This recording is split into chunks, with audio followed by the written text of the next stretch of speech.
அவருடைய 100வது படம் ஒளிவிளக்கு, ஜெமினி ஸ்டூடியோ எடுக்கிறாங்க.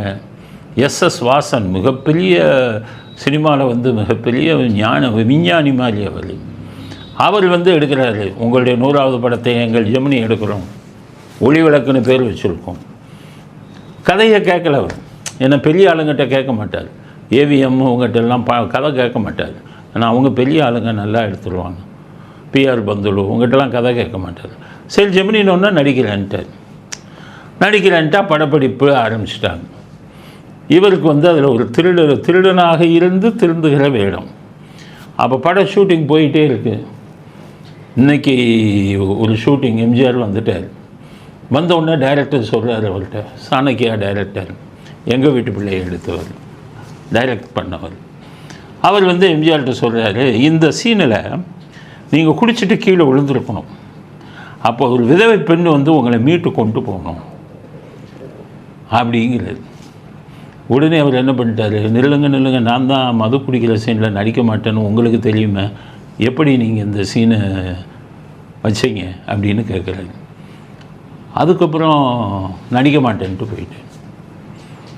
ஏன் மது குடிக்கிற மாதிரி நடிக்க மாட்டேன்னு அவர் சொன்ன விஷயம், நான் படத்தில் மது குடிப்பதா வந்து என் ரசிகர்கள் பார்த்தால் அவர்களும் மது அருந்துவார்கள். என்னுடைய ரசிகர்களை கெடுப்பதற்கு நான் விரும்பவில்லை. கெட்ட விஷயங்களை என் படத்தில் சொல்லக்கூடாதுன்னு சொல்லிட்டு போயிட்டேன். அதுக்கப்புறம் படப்பிடிப்பு நின்று போச்சு. ஜெமினிகிட்டேருந்து பேசுனாங்க.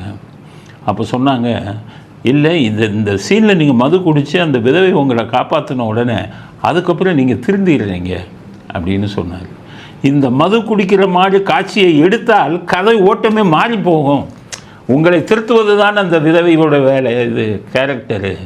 அதனால் நீங்கள் வந்து இந்த ஒரு படத்துக்காக நீங்கள் வந்து மது குடிக்கிறது வந்து செஞ்சு தான் ஆகணும் அப்படின்னு ஒன்று 2-3 நாட்கள் யோசித்து விட்டு அவர் சொன்னார், என்னென்னா, சரி முதன்முறையாக நடிக்கிறேன், ஆனால் ஒரு விஷயம், நான் மது குடித்து மயங்கி கீழே விழுந்திருக்கும் போது ஒரு பாட்டு வரணும். அந்த பாட்டில் மது குடிப்பது தப்புன்னு சொல்லணும்.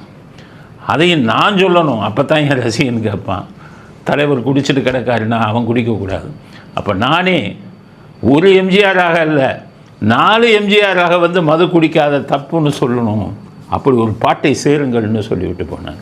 ஸோ தைரியமாக சொல், நீ மனிதன் தானா, நீ தான் ஒரு மிருகம் அப்படின்னு தன்னுடைய ரசிகர்களுக்கு மது குடித்த எம்ஜிஆரை பார்த்து எம்ஜிஆரை திட்டுவது போல் அந்த பாட்டை அமைச்சான். அப்போ எண்ணம் என்ன, மதுவை நம்ம ரசிகர்கள் குடிப்பதற்கு நம்மளே வந்து போதிக்கக்கூடாது. அதுதான்.